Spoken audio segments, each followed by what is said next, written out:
Continuing with PPR 5, Mr. Cass, if you could turn to page 45 and paragraphs 109 and 110, I'll give you a moment to have a read through those, and in particular I'm looking at 109C and paragraph 110. My question of you is whether you have a comment on the accuracy of what's said there, and with that question I'll let you read and absorb it and then answer. That has been done. That is a recent add-on, if you like. And more specifically, what is the recent add-on and what correction are you making? This others can help me on this, but the idea was to because we are constrained, if you like, by the timing groups that are the aggregates of individual stocks, and so the point here was to, I believe, although it's not exactly stated there, to get at this issue of overlapping run timing groups and to attempt to account for different TAM rules for the different run timing groups and where there's an overlap, in order to adjust the exploitation so that you can separate the exploitation for the timing groups that in the area that they overlap. So are you saying that the FRSSI model can and does simulate the effect of TAM rules on the four running groups at once? Yes, I believe that is now built into the model. I might Right. ask my colleague, Mr. Staley. Mr. Staley or Mr. Wilson, do you want? Mr. Staley has something? Yeah, I believe the new version of the model, I'm not sure which document we're, this is This is a report that the commission staff have prepared that's in front of us on the screen right commission now. staff, yes, okay. Earlier versions of the computer model did not allow, they were correct, did not, FRSSI did not simulate them all at once. It did them individually. But the current version that was the subject of the May CSAP review. We heard some evidence from panel members yesterday about the fact that the modeling uses the past to look to the future. With that, is the model capable of taking account of variables to the extent that they're foreseeable that may arise in the future and bring that into the modeling work, Mr. Staley? Yes, it's capable to represent many of the things that we expect are possible to happen. Do you agree with that, Mr. Wilson? Yes, the model looks at a range of future possibilities. All right. And the model has the flexibility to take account of differing variables that might be foreseeable, and that can be incorporated into the modeling, can it? Is that a question for me? Yes. It does what it does. There are some things the model can deal with and some things the model can't deal with. Okay. Do you have anything to add, Mr. Cass? Only that I think, as the way you phrased that point, Mr. Commissioner, that it's a model to look at long-term strategy. So, as Mr. Staley pointed out, any view of or a scenario can be constructed that would be an attempt to bookend or represent plausible future scenarios. All right. Yesterday, Mr. Morley gave some evidence in relation to Exhibit 322. That's the document that's been up on the screen several times with the curves that are now well familiar to many of us and very familiar to you as panelists. And maybe if I could just bring up 322, page 15, I think it is. Looking at that bottom graph and the curves there, Mr. Morley gave some evidence that in a given year, there's no difference conservation-wise between options 2, 3, and 4, and yet the impact on the harvest rate of taking a different option one from the other was quite substantial, as he pointed out. Now, with that, and I'll ask Mr. Staley first, while you might not see a conservation difference in 1 year or in a 1-year sample, could you, using different options, see differences or an improved probability of survival of a weak stock in the long term? In other words, long term, does the use of different options make a difference?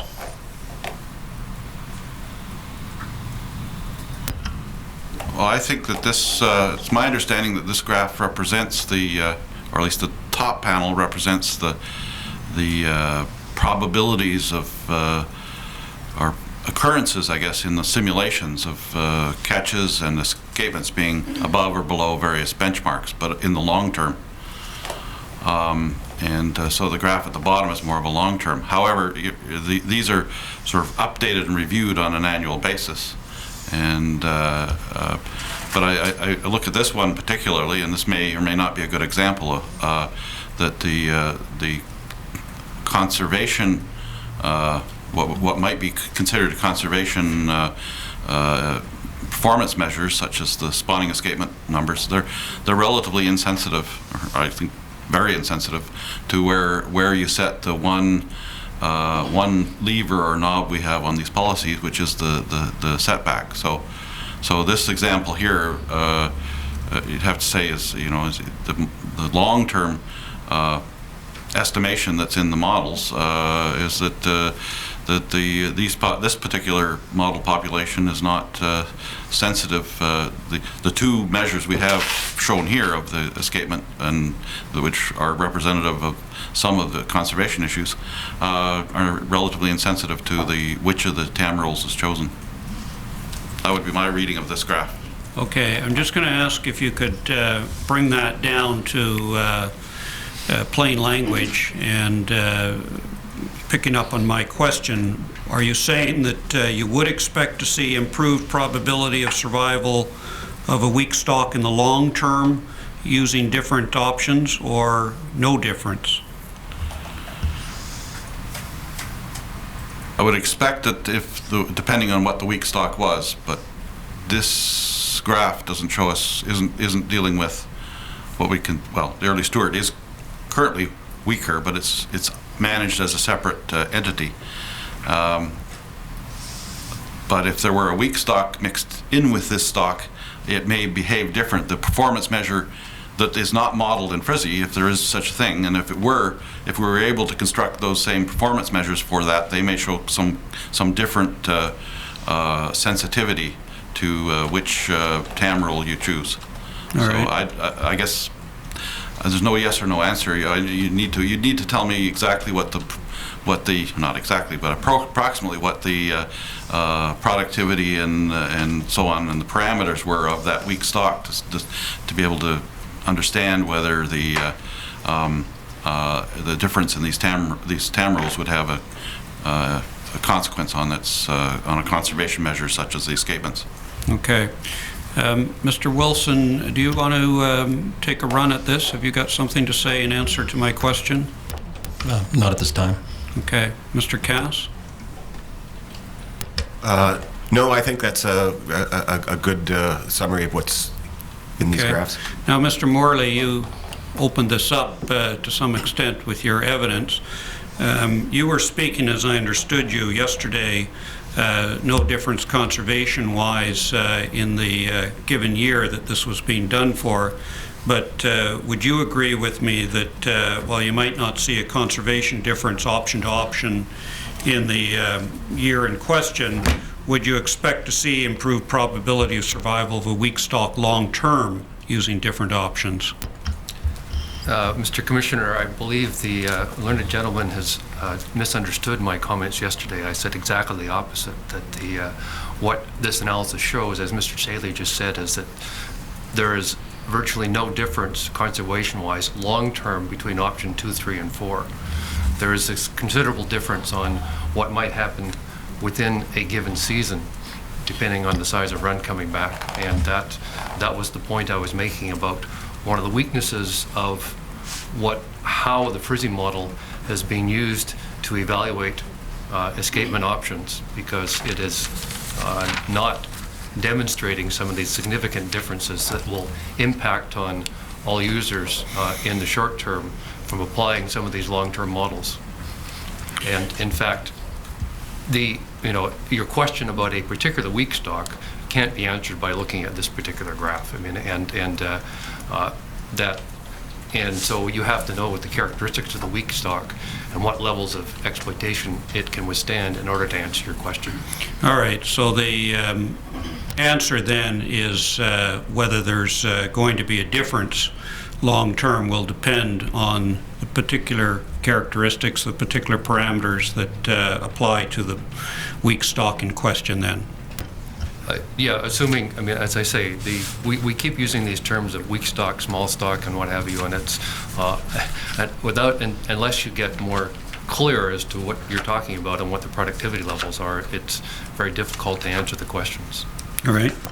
Mr. Wilson, yesterday you expressed some concern about using the historical data to then look into the future, and as I understood your evidence, you were questioning whether you would get an accurate picture by doing that.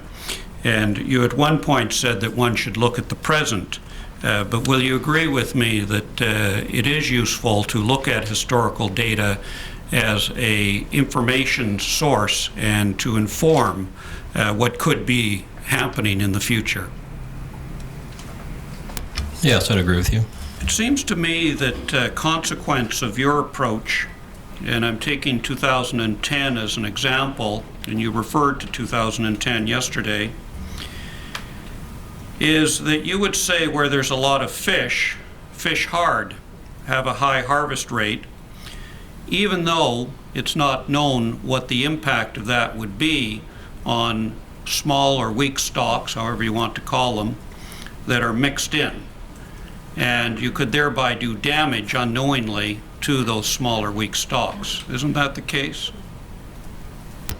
Mr. Commissioner, again, I think my comments are being misconstrued. And in fact, what I suggested was that there needs to be a much more dynamic analysis of the risks and the consequences on an in-season basis, depending on the relative strengths of the runs you see coming back, whether they be an amalgam of the whole early summer population that might place a constraint on your ability to catch the larger summer run population, or whether, as in the case of 2010, it was the Cultus Lake Sockeye that were placing a constraint on our ability to optimize or maximize a harvest of the late run composite.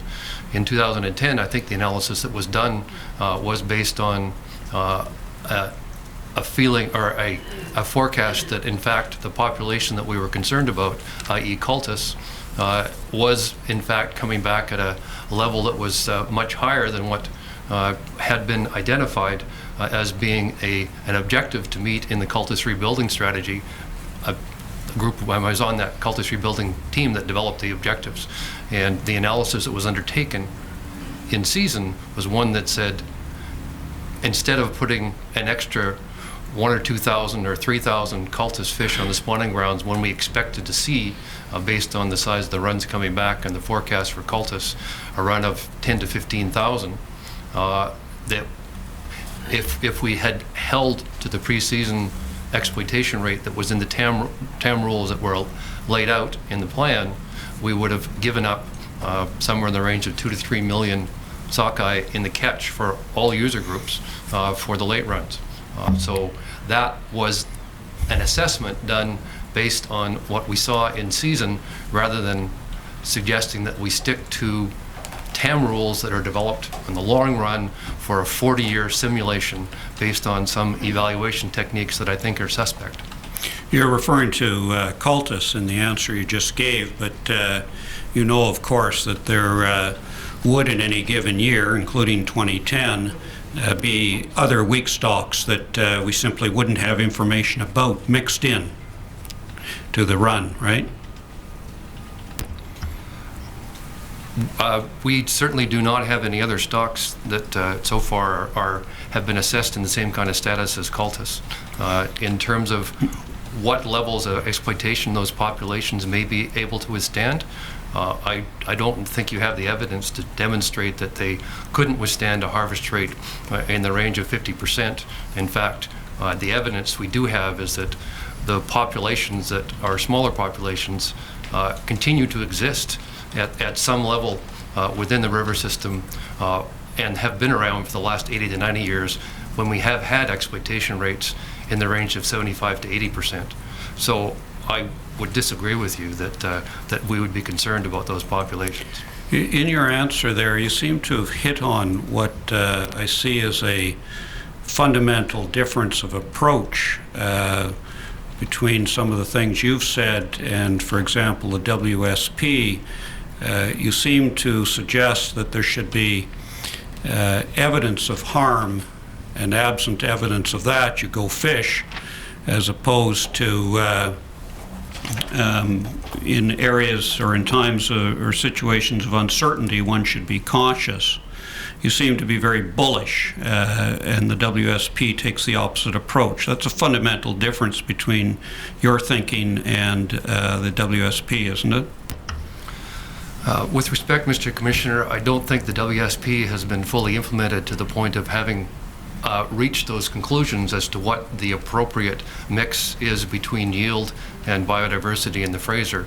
And in order to come to that assessment as to whether or not I'm being bullish or looking at trying to analyze the relative impacts here, we need to learn a lot more about those populations that you profess to be concerned about.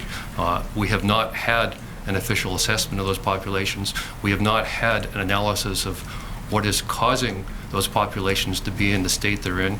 We have not had an analysis as to what impact exploitation rates may or may not have on those populations. So I cannot, in a sense, the evidence we do have is those populations continue to exist at some levels and have withstood far higher exploitation rates than we're looking at under any of these scenarios we're developing today. So bullish, when we're harvesting in the 30 to 40% and maybe get to 50% once in a while, that's not bullish. That is very, very conservative exploitation of Fraser sockeye. Will you agree with me that where you have uncertainty, it's better to be cautious in fisheries management than to charge ahead? Where you have uncertainty, you need to evaluate the risks and the consequences, taking into account the uncertainty. The question as to whether you should be risk averse, risk neutral, or risk prone. I think the evaluation needs to be risk neutral. We need to have scientific advice that provides risk neutral advice to the decision makers. Caution, in the sense that you're putting forward, is something that the decision makers need to take into account when they determine, again, what this trade-off is between biodiversity and benefits to the resource users. All right, thank you. Those are my questions. Thank you, Mr. Commissioner. The next counsel is Mr. Leadham. Leadham, initial T, appearing as counsel for the Conservation Coalition. I should also indicate, Mr. Commissioner, for the record, that Mr. Wilson is affiliated with Watershed Watch, one of my clients that make up the Conservation Coalition. And in that sense, I'm going to start by asking him questions in direct, and then I will move to my cross-examination of the entire panel. Mr. Wilson, in your evidence, you said that you and Mr. Young, Jeffrey Young from the Marine Conservation Caucus, withdrew from the discussions around FRSSI sometime in 2007 or so. Is that right? Yes, it would have been very early in 2007. I'm going to ask Mr. Lund to pull up a document. It's document number 9 from the Conservation Coalition Book of Documents. And you should have before you a letter dated February 28, 2007 to Mr. Ryle from DFO. It's a 3-page letter, and if you can just flip to the last page, Mr. Lunn. It appears that you signed that document, Mr. Wilson? Yes, I did.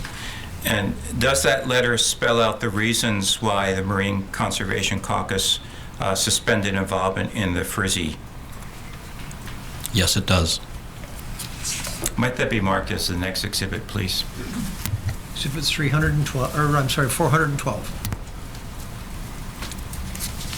I'm not going to go into this document at length, Mr. Commissioner, but I will ask you, Mr. Wilson, to look at the language at the bottom of the first page. If we can go back to the first page, please, Mr. Lunn. I find these words specifically, the FRSSI process is asking the question, what, in quotes, what is the best way to manage sockeye aggregates, and what are the consequences of harvesting these aggregates in mixed stock fisheries at different rates? The MCC is interested in asking a different question. We want to understand the consequences of alternative harvesting strategies on the individual conservation units that the WSP is intended to protect. Is that still your opinion today? Yes, it is. You also gave evidence concerning your critique of FRSSI and referenced the fact that at some stage you appeared at a FRSSI workshop on behalf of the Upper Fraser Fisheries Conservation Alliance. Is that right? That's correct. I attended meetings on January 21 and 22, 2009. What kind of organization is the Upper Fraser Fisheries Conservation Alliance? It's a group of First Nations. And I assume from the name that they're situated in the Upper Fraser Rivers? Correct, system? generally from Williams Lake north to the top of the watershed. And as part of your attendance at that workshop, did you produce a document for the Upper Fraser Fisheries Conservation Alliance? Yes, my contract was to provide a critique of the FRSSI process and provide that at a meeting between the Upper Fraser Fisheries Conservation Alliance and DFO. Mr. Lunn, could you please pull up document number 3 from the Conservation Coalition Book of Documents, please? Is this the document that you prepared for the Upper Fraser Fisheries Conservation Alliance that you just alluded to? Yes, it is. Might this be marked as the next exhibit, please? Exhibit 413. You've had an opportunity to review this before testifying here today, have you? I have, yes. And are the conclusions and critiques contained in there still your opinion today? Yes, they are. Generally, I'm still concerned about the same things. And just so that I can draw this to the attention of the Commissioner, if we can look at page 7 of that document, please, Mr. Lunn, under the heading Conclusions and Recommendations. There are multiple and significant possible sources of error and uncertainty in the FRSSI process and its application. I consider the loss of stationarity. Should that be stationarity or stationary? Stationarity. Okay. Lack of data for the majority of CUs and the assumptions around the makeup of run timing or management aggregates and the assumptions around the impacts of fisheries on these aggregates to be the most critical immediate concerns. And those are still your views today, are they? They are. I want to turn now to asking some questions of the panel as a whole.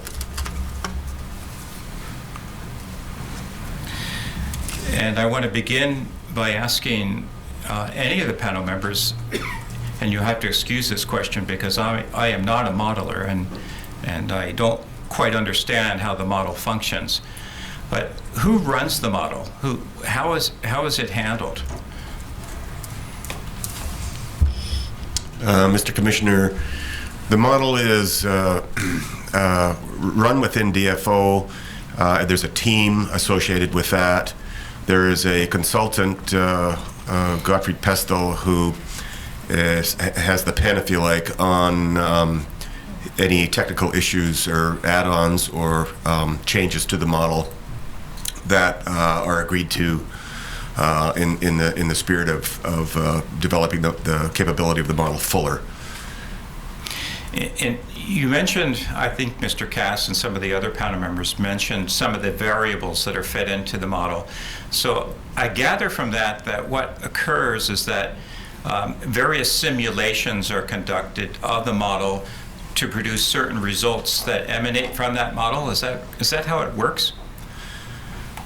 Mr. Commissioner, there are inputs to the model that, as we've discussed, are largely driven by how we model the biological process, and the main input for that are the spawners and recruitment data that we use to characterize the population dynamics. So that's one part, is the input from the biological perspective, and then there are the harvest management levers, if you like, that vary the TAM rule according to the objectives, and then this is simulated on an annual time step forward 48 years, as we've described.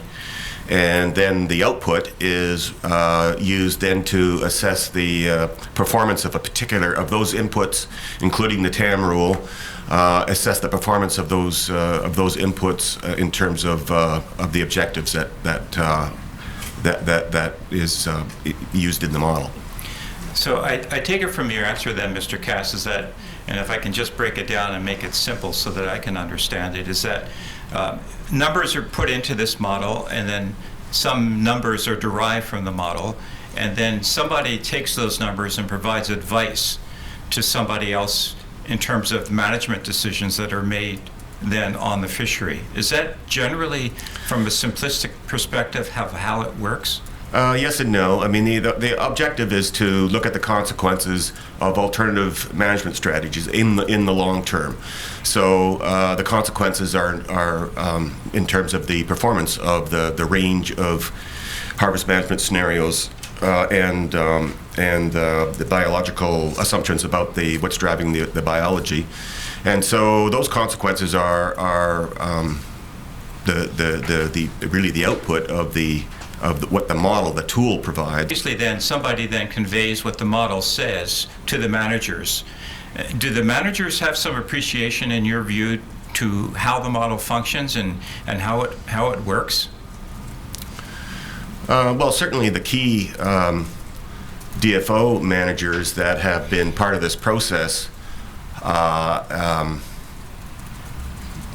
would have an understanding of the model. I mean, the model's been developed over a course of 8 years now. So, but I can't comment on others who may, internally within DFO, who may use this at some point in time, about their expertise. All right. When the model is being applied in the sense of deriving certain strategies or certain results for in-season use, how is that then conveyed? I mean, is it conveyed to the Fraser River panel, to the Fraser River panel technical committee? What's the process involved in that? I'm not involved with the Fraser River panel process anymore, but the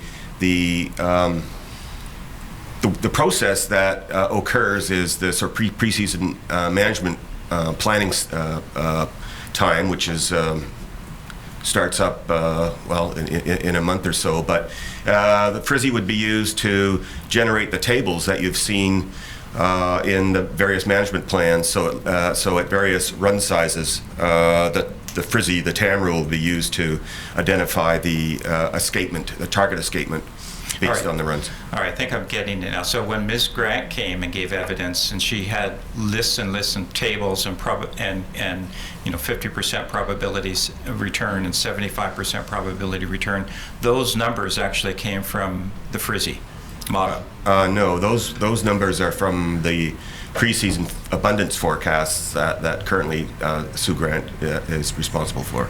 Okay. I think I'm just going to confuse you, Mr. Commissioner, as well as myself. I'm hopelessly confused by some of this stuff right now. I'm going to move on from that and suggest to you, based upon some of my confusion and some of the remarks I heard from you yesterday, that if we wanted to go forward in terms of some recommendations that would better assist the model and how it's being applied, that I seem to hear from you some consensus building that the communications of what this model does, how it's applied, why it's used, and why it's used in decision making, that all of you seem to indicate that there can be better communications around that aspect of the FRSSI process. Do I have that right? You're all looking at one another. Maybe I'll start with you, Mr. Staley. Yes, I'd agree that one of the most challenging parts of this process has been trying to communicate it to both people who are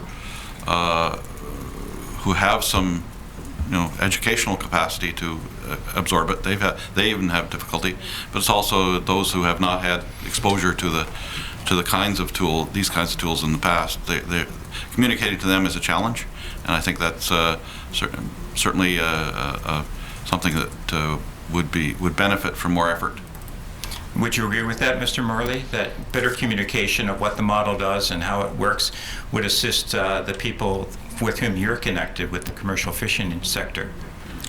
Well, it would certainly assist them to understand how the harvest rules and escapement rules are developed. I'm not sure it would assist them in being any happier with what those rules end up being. So.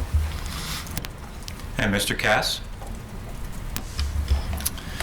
Yes, I would agree that a challenge is to communicate at a level that people can understand in order for them to be part of the process. I think the communication is key.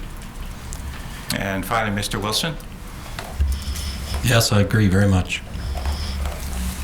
Thank you. Those are my questions. Before Mr. Leadham sits down,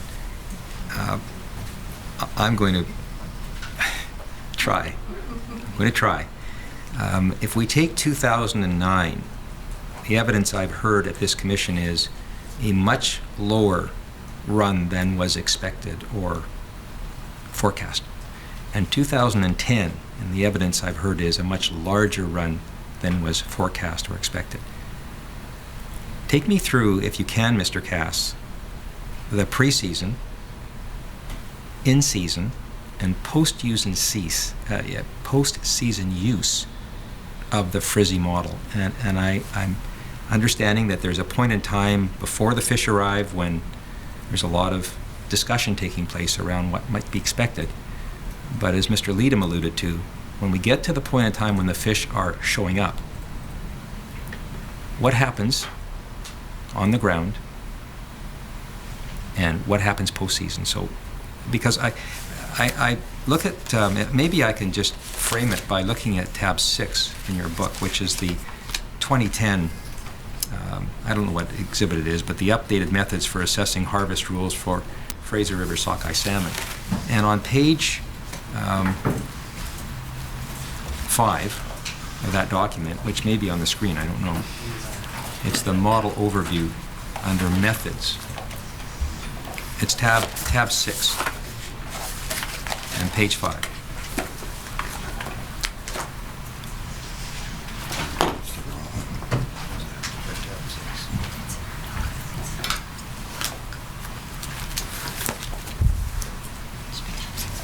Thanks. Tab 6, page 5.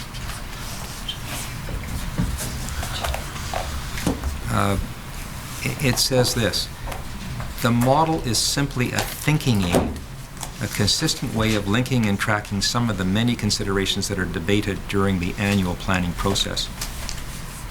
So it would be helpful for me if you take 2009 and 2010, two bookends, I think, that are helpful for me at least, because one, the evidence is far below expectations, and one far above expectations. And pretend that I'm a group of stakeholders trying to understand the use of this model, both pre-season, in-season, and post-season. Is it possible for you to do that? I'll give it a try, Thank you. and perhaps I could be helped by my Right. colleagues on the panel.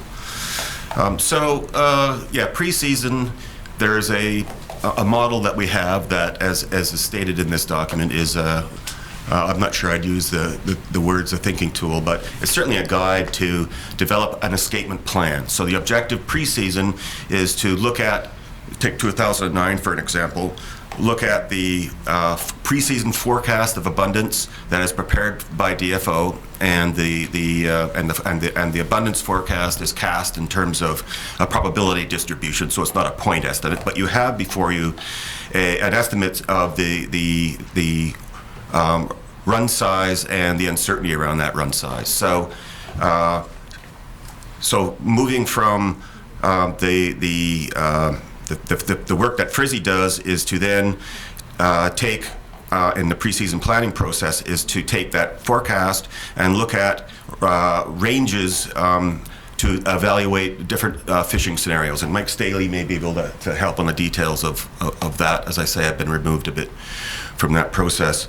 But so in the preseason planning process, there would then be, FRSSI would then be used to develop various scenarios, if you like, in terms of an escapement plan that would be part of the usual preseason preparation. In 2009, of course, with the going into the season, there was no indication that the forecast would be off, or that the distribution that describes the abundance forecast would be up. But as we know, at the end of the season, the evidence is quite strong that suggests that obviously the runs were very low, and probably in terms of the forecasted distribution for some of the key runs, the 2009 estimated run season postseason would be far outside the normal range that we would have considered. So it's probably in something that you might see 1 in 100 years, for example. I don't have the distribution in front of me, but that's sort of the story. So you have going into the season then a preseason forecast that would be much larger than the run actually occurred, and so. The estimates of in-season then that would be starting to be generated as the run entered our waters would be via the test fisheries. There would be signals starting around in July, I guess, or certainly by the end of July, that would indicate that the run was likely to be lower than the forecast run.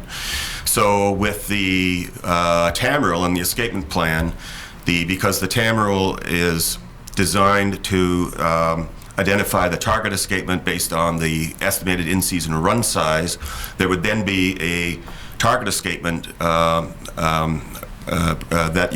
would be the result of applying the FRSSI TAM rule, and then of course that would also identify what the overall harvest rate would be, depending on the run. So as the information started to accumulate in season that indicated the run was much lower than anticipated, there would be some recognition of what the impact would be of fisheries, and in order to achieve the target escapement. And of course, in the postseason sense, or near the end of the season, it was seen that there was no opportunity for fishing, and in fact, the escapement targets that were identified were on the very low end of the TAM rule, if you like, down in the no fishing zone. So that's sort of 2009, how that would have played out. Now, I would invite whether somebody who's closer to the actual panel process, where I've gone astray, but I think that's my understanding of how FRSSI would be at least used in 2009.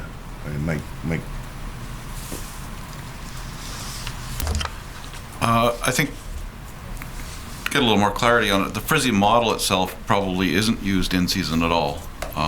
It's used pre-season. It's used pre-season to help evaluate alternative TAM rules, which are the total amount, which are a rule that is, in theory, supposed to be applicable regardless of the run size that actually occurs. So it's a TAM rule that applies if there's almost no fish, and it's a rule that applies if there's lots of fish, like 2009 and 2010. That's the theory of it, and so it's set pre-season, and then in season the rule is then used to calculate what is the available harvest at any point in the season based upon the current estimate of run size, the current estimate of the management adjustment, and some other factors, test fishing and other things, the amounts of those, and then from that is calculated the available catch. That's what's used in season, but the FRSSI model itself is not used in season. It's used pre-season to set up these rules, which are in theory supposed to apply regardless of the run size. In 2010, as Mr. Morley's pointed out, and perhaps not so much in 2009, but certainly in 2010, there were events and the estimates of some of the populations returning, which were not necessarily outside of the rules theoretically, but they were outside of the thinking of the people who evaluated those rules pre-season. I think that would be fair to say, and so that there may have been some adjustments to some of the aspects of those rules recommended, and in some cases perhaps adopted, that recognize that while the pre-season was trying to appear like we were accounting for all possible futures, but we hadn't actually thought too much. I guess most people hadn't thought about what the potential of the run that we did experience in 2010, what it meant. So that's my explanation of the use of your question, Mr. Commissioner, about what's used. Pre-season is used. It's not used in season. It's the products of all the work that's done pre-season are used in season. And as I don't believe the FRSSI model per se is even used to any great extent post-season. There's some post-season accounting. Certainly the results of the season are then fed back into the data set, the stock and recruitment data set, and new stock and recruitment models are updated, or based upon the experiences from those previous seasons. So the evaluation that a FRSSI model that included soon in the future will include the experience we had in 2009, 2010, may give us different results than it would have without it. So that's how it might be used in the postseason in that sense, but that's for planning for future seasons that will have some impact. Maybe you can just help me with one more thing. Both the FRSSI model materials that we have in front of us, the exhibits, and earlier this morning, the management adjustment materials that we have, both use the term that these models are developed to assist with, or the objective is, escapement strategies. To the extent that both models are attempting to deal with escapement strategies, how do they interrelate, and is there an element of double counting? In other words, I'm more familiar with taking contingencies into account once, not twice or 3 times or 4 times. To the extent that contingencies, or if you want to call them uncertainties, are factored into these numbers, these models, which I take it the managers are using in season as well. In other words, they have some guidance from these models. They have some numbers that have popped out of the models, using Mr. Leadham's example of people getting numbers and using them. How many times are uncertainties factored into these models? In the actual model, there's been various fine-tunings of the model, if you like, to account for things like what are plausible scenarios of future productivity. So that's one thing that's being treated seriously. There's also the actual structures of the models. So we've talked about Rickard models and Larkin models, but those are models that describe the population dynamics, and so that drives the population dynamics with including changes in productivity, for example. What we might think are plausible scenarios in terms of en route mortality, if you want to consider things like depensation. So there's a number of inputs into the model that you can vary to account for the uncertainty. At the end of that, though, you have a TAM rule, which is going into the season. That is the, we call it a TAM rule because it includes the management adjustment based on information that occurs in season. We would then have the TAM rule, which is, if you like, if you're in the run size range of where the TAM rule is a fixed exploitation, has included a fixed exploitation, then the management adjustment is then estimated in season, and it's then included in along with any fishing estimates of fishing in the actual understanding what the TAM rule tells you. It tells you what the total mortality is. Take from that the management adjustment, you end up with what is left over for removal. And so when you ask the question in terms of the various uncertainties, there's uncertainty around, of course, the management adjustment. There's uncertainties accounted for in the simulations used in the model. And so those are the, there's those uncertainties that are part of the process. At every step, there's an evaluation of the uncertainty that at least that we can estimate. But as far as double accounting goes, we have one TAM rule going into the season. We have a management adjustment that's applied in season, and we have an escapement target that is the consequences of the TAM rule. And so opportunities for double counting, there's opportunities for errors in terms of what you might expect to be in-river losses, so there's errors there. But double accounting, I don't see an opportunity where that would occur.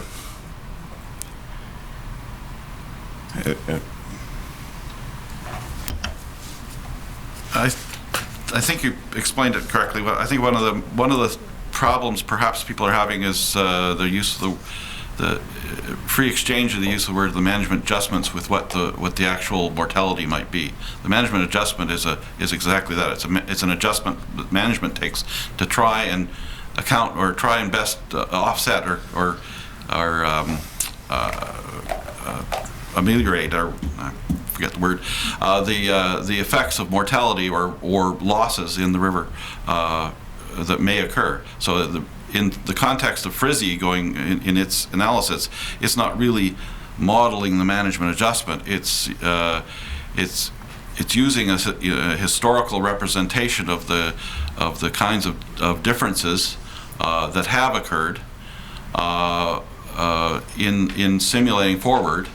And in simulating forward, it's generating total runs and partitioning that into catch and mortality. And so some of the performance measures that are based upon the catch side of catch types of calculations have been affected by the sort of this representation of this en route mortality.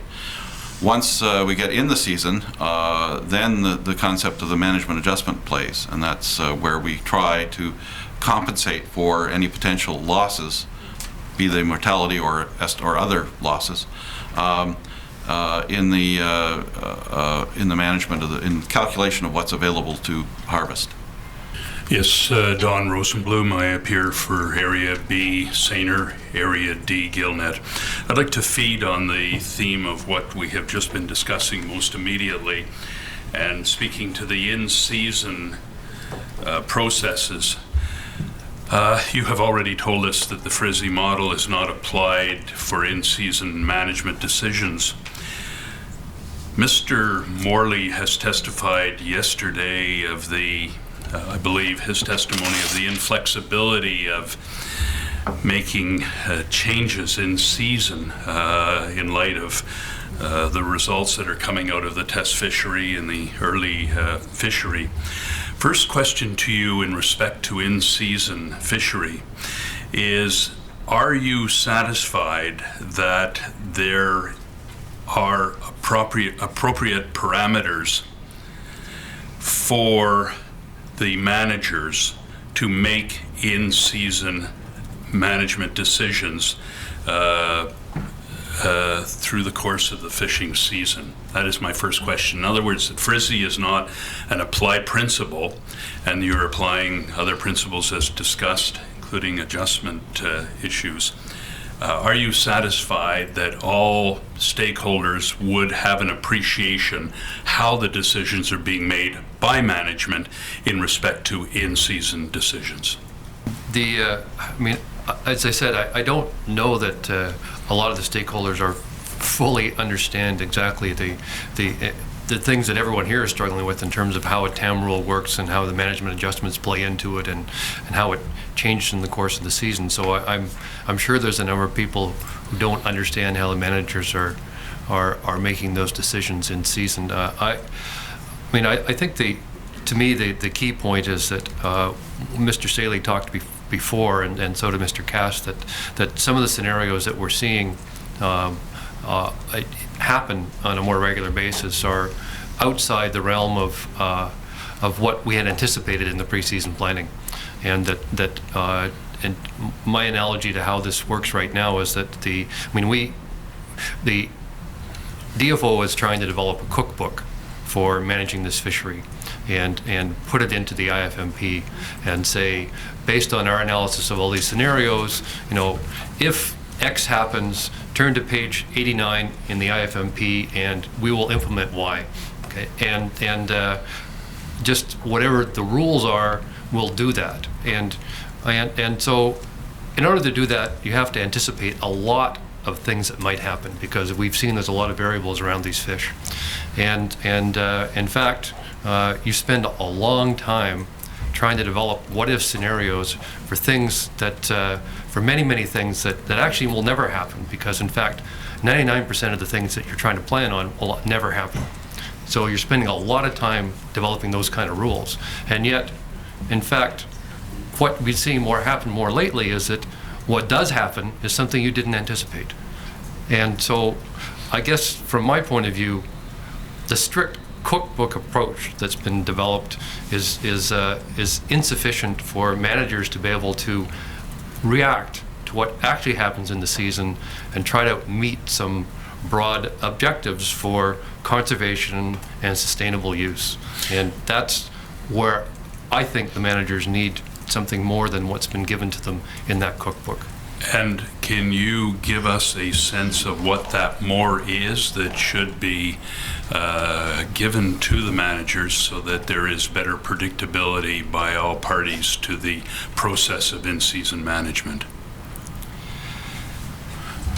Well, as I've been saying all along here, I think we're developing, a lot of these things are developed as mathematical formulae that go into a model, and it's something that modelers love, because and now that we have computers, they can do umpteen simulations and come up with all these things, but again, it doesn't provide for the ability for a manager to have some broad goals and objectives, some ways to evaluate success in those goals and objectives, and to say, okay, given that this scenario is different than what we thought was going to happen, how do I take that kind of evaluation and make an informed decision as a manager in season? And I think we could give them those tools and those abilities, and we can in fact we can get user groups to understand that system better than the current one, which is a very deterministic and a mathematical approach to management, and doesn't provide any flexibility for a seasoned, experienced manager who has some feel for what's going on with the resource to apply some evaluation techniques in season to come up with the best approach. Thing to comment on in respect to Mr. Morley's response and my question. Mr. Staley. Yes, I think we have to be clear that most of what Mr. Morley just spoke about was not specifically relating to FRSSI. FRSSI is a process for developing some guidelines. How those guidelines are used and what the protocols are to adjust them are part of the IFMP process, which is bigger than FRSSI. It has a lot more in it than just the FRSSI. So I just want to make sure that that's clear, that FRSSI is a process which includes a very analytic tool, as well as some work on how to use that analytic tool to evaluate options. But how those options are, and the rules that come out of that, how those are expressed in the IFMP and what the policies and protocols for adjusting the IFP in season, those are separate from the issue of what FRSSI is and isn't.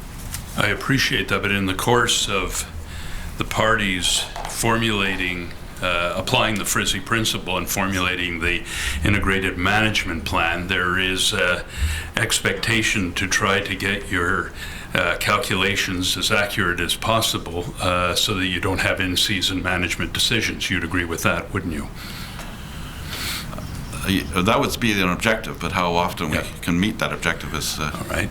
But then the question that I have, and if I'm ruled out of order, then I'm informed by Commission Counsel when this question is more appropriate, I gladly will move on.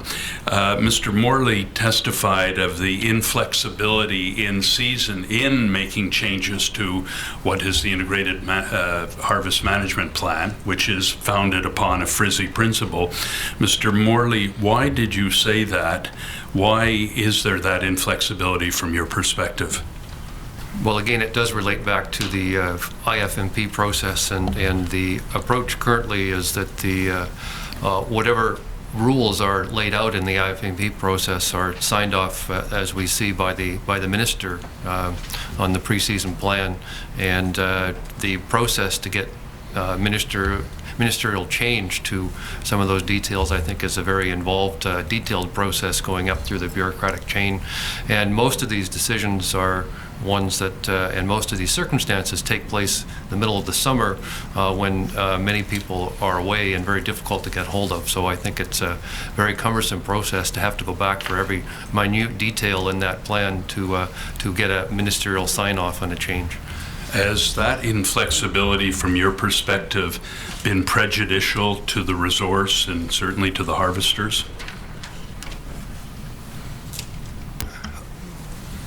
You know, I think that the rules that we've have adopted in the IFMP are robust enough to situations that where we end up with fewer fish coming back. That I don't think that in any case that we have ever been prevented from taking action when there was a serious conservation problem. So I don't think it's in all been prejudicial to conservation, but it certainly has limited the ability for sustainable harvests to be taken by many of the users, yes.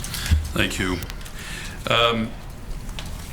In your testimony yesterday, you as a panel, you spoke about the need for reliability of the data to obviously inject into the FRSSI formula.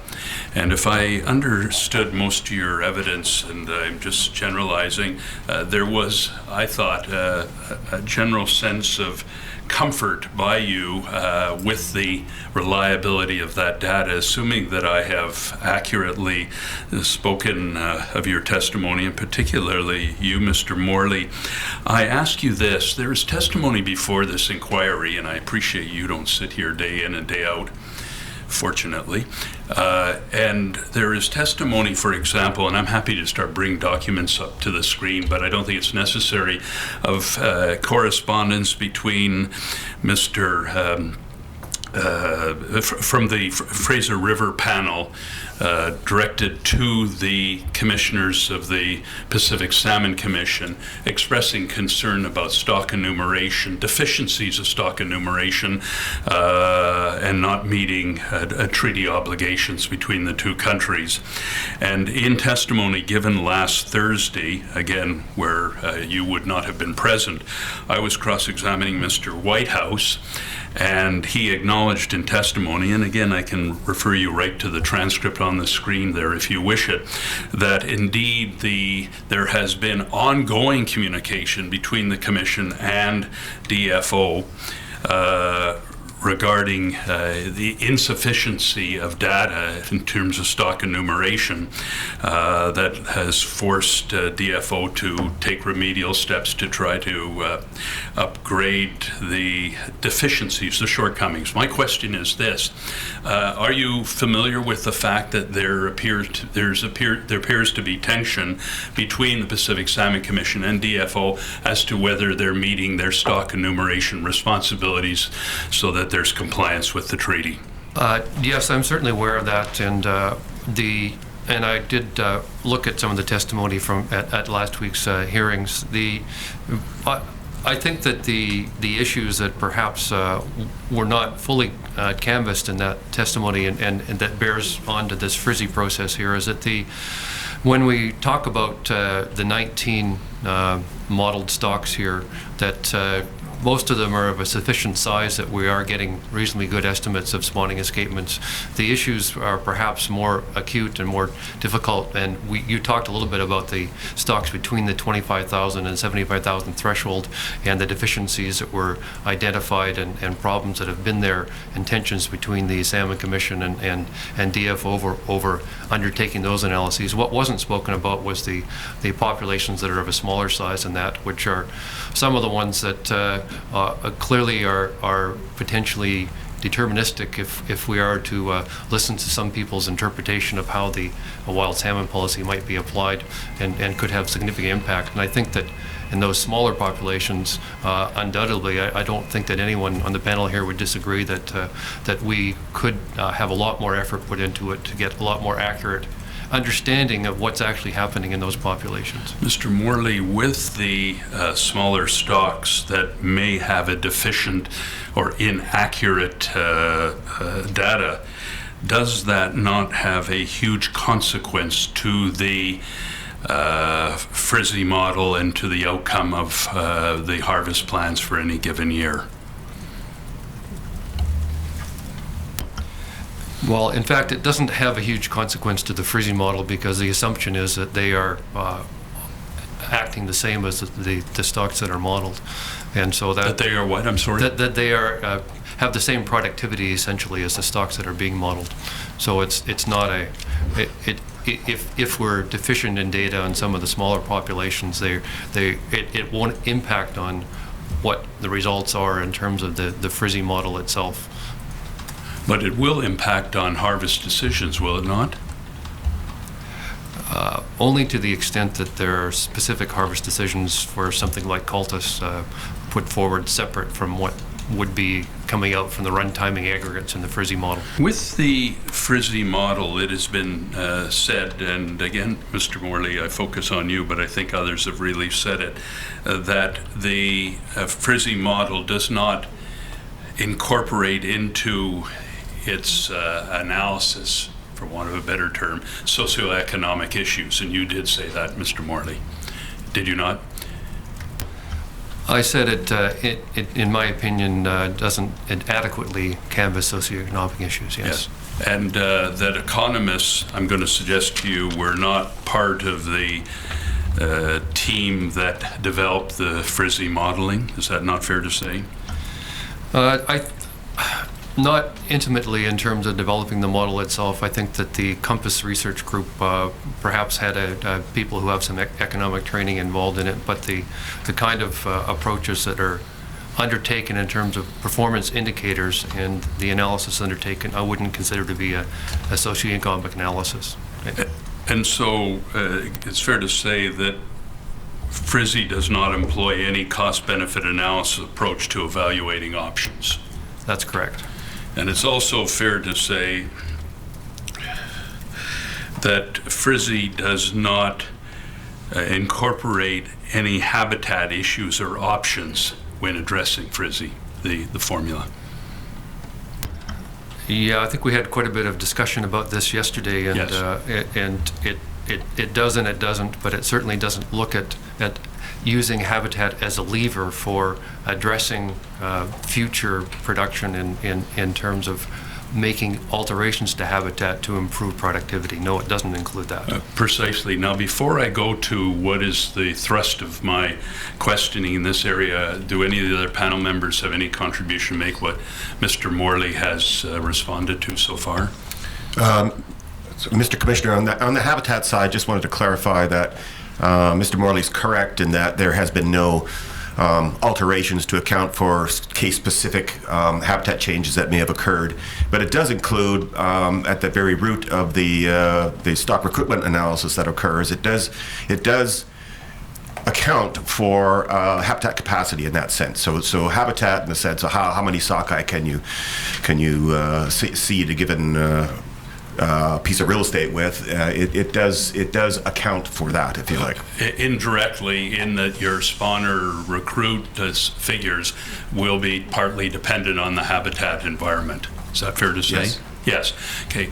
Appreciating that and assuming the other panel I'm sorry. Yes, Mr. Staley. Well, on that point of the habitat, the FRSSI is used as a harvest management tool. It's not used as a habitat management tool. So it's Yes. As Mr. Morley said, it doesn't have a lever, or maybe it was Mr. Cass. It doesn't have the only control rule we have is on mortality, and the only part of that we have is the harvest part of it. So that's the model itself. In terms of the socioeconomic piece, while it wouldn't fit probably some professional standard criteria, there are performance measures that are being produced, which could be used by someone skilled to compute cost-benefit type things. We have it does calculate average long-term catches, average variability in those catches, and so on and so forth. But the process to date is not, other than to, as we saw with those graphs earlier, looking at sort of sensitivity of some measures of catch, has not, and measures of conservation, has not, gone into the detail of cost benefit. On the socioeconomic piece, there has, the people I work with, First Nations, have been concerned about the representation of the so-called food, social, and ceremonial part of the puzzle, and that's not explicitly accounted for in there, and that would require some retooling of the model process. Thank you. Let me focus on the thrust of this line of questioning, and forgive me if I inarticulately make my point to you and ask for your response. FRSSI is a model established for the purposes of determining harvest rate, in part to determine harvest rate for a given year and to incorporate it into the integrated harvest management plan. I assume that's obviously trite. And assuming that to be the case, do you not see a danger to where so many eggs are put into one basket, where FRSSI becomes the model or determinant for that harvest rate, which leads, I'm going to suggest to you, to a complacency by DFO to respond to other factors that should be playing into harvest rate, such as habitat issues, restoration of habitat, things of that sort. Does it not lead us all to a complacency where the DFO chooses to look at the FRSSI model, make its application to an adoption to the Integrated Harvest Management Plan, and then to govern the issues of conservation by way of fishing or no fishing, TAM, harvest rate, TAC, without really being forced to deal with the habitat issues, which are also critical to the life and conservation of the fish? Your response? Any of you and all of you? Mr. Commissioner, certainly where there are, if you want to use the word levers, that are deemed now or into the future important to consider for management, for fisheries management, then there would be a motivation, I suppose, to start thinking about different approaches, either within FRSSI or as a separate way. So, on the complacency side, I would hope that complacency doesn't become overwhelms the process. But I have some optimism that where there's habitat issues that need to be treated in a modeling sense that would guide decisions about whether you want to, where you want to put your emphasis in terms of habitat restoration in cases where that might be required. So, in the big picture, I think, DFO should be open to challenges of changes that might move FRSSI in a different direction or some other management tool. But it's a model that, models are models, of course, and they need to be in some way reflective of, the reality of the world. And so if habitat were deemed to be a lever that you might want to use in the future, let's say, or as a recommendation, then I think it should be listened to. But the current FRSSI model is, as had been said, is the only tool we have, the only management lever is harvest rate at this time. But it doesn't have to be the only lever if indeed the DFO and your department paid more attention to habitat issues, restoration issues, and saw that as another lever, a critical lever to the sustenance and conservation of the resource. You agree with that? I can't disagree with that, yeah. And as an employee of DFO, I believe you're the only one that is currently an employee of the DFO in the panel. You would agree that your department has not been putting proper emphasis on habitat restoration issues in the last, let's say, decade. Yeah, I can't comment on that. Why can't you comment? Because I'm not an expert in habitat management, and so I think it's an important question. But I have no expertise in that area. Thank you very much. I open my questioning to the rest of you. Yes, sir. Yeah, I wanted to make an observation. As you know, cultus has been listed as an endangered stock, yet we still harvest about 30% of it. Part of that justification is based on habitat remedial work that's being undertaken. So, for example, while the harvest rate that might be allowed on cultus would normally be quite low, we have included programs to remove pike minnow from the watershed in large numbers, to harvest milfoil weed, which we feel interferes with spawning. And those programs contribute to our willingness to allow greater harvest on cultus in addition to enhancement activities. So I don't think it would be fair to say that the department is entirely unresponsive to habitat concerns. I wasn't necessarily totally unresponsive. I was saying there were shortcomings, significant shortcomings. Evidence was given, I'll put it to you, sir, a few days ago by Mr. Whitehouse that only 3 lakes in British Columbia have what I believe he referred to as nursery habitat assessment programs, where there used to be almost all the lakes of the province under the old International Pacific Salmon Commission. He agreed that that was obviously a shortcoming over what it had been previously. I am simply asking you, is it not in the interest of everybody, and particularly the harvesters, and for that matter the environmentalists, that there be a full-fledged, comprehensive habitat habitat assessment and restoration program by DFO? You can't disagree with that, can you? But I cannot comment. I guess my concern here is that on the habitat side, DFO does what DFO does. I'm not a habitat expert either, but I'm simply pointing out that in the application of harvest rules, we do take into consideration remedial work on habitat where we have evidence that that work is going to increase productivity and allow harvest. I'm just making the observation that that's been done in the past. Yes, but there's a great deal of work that doesn't come to your attention because it's not been done by DFO. Is that not fair to say? That's fair to say. Yes, and it is also not fair. Is it also fair to say that where we've heard about the decisions by DFO back in 1994 to change the threshold for stock enumeration for high precision enumeration from 25,000 to 75,000, there again is a significant gap of information which with high precision one would be more comfortable relying on in respect to the FRSSI model. I agree that we can always use more information to make our models better. Any other comment for other panelists in respect to this exchange? Just a point that you made in terms of this, the 25,000, 75,000 change.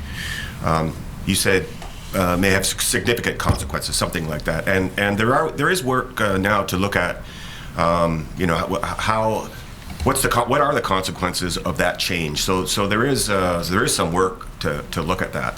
Yeah. And so I guess the jury's still out on that particular move, but.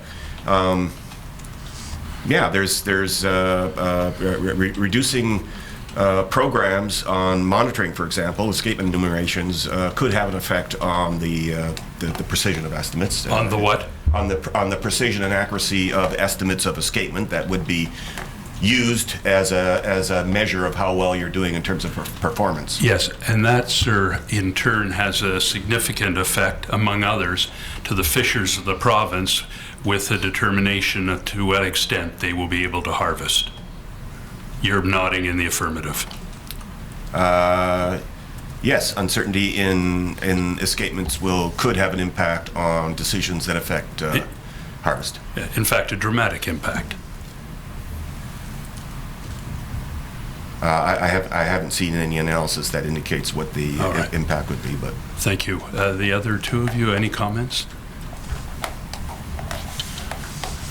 I guess my only comment is back to your original question, which was what does FRSSI have to do? The focus on FRSSI somehow has led to a complacency in DFO, and I don't have, I'm not an expert on DFO's complacency. So. Thank you. Just last question I have, which is, I'm sure I'm the only one that doesn't understand this. You have the FRSSI formula for purposes of Sockeye of the Fraser River. Is this formula and this approach only being applied by DFO for Sockeye of the Fraser River, or is this level of sophisticated statistical analysis being done for other systems within British Columbia? I could take a crack at that, Mr. Commissioner. In terms of salmon, these TAM rules are not applied in the formal sense that they are in the Fraser, but there are other examples in BC, marine fisheries, where the population models for providing advice are as or more complicated than what's here. So this is not, if you like, it's in the salmon world, it's probably more developed than in other areas, other regions, other species. But certainly on the marine side, there are very mature, very complex models that are used in the management of marine species. Thank you. Mr. Morley?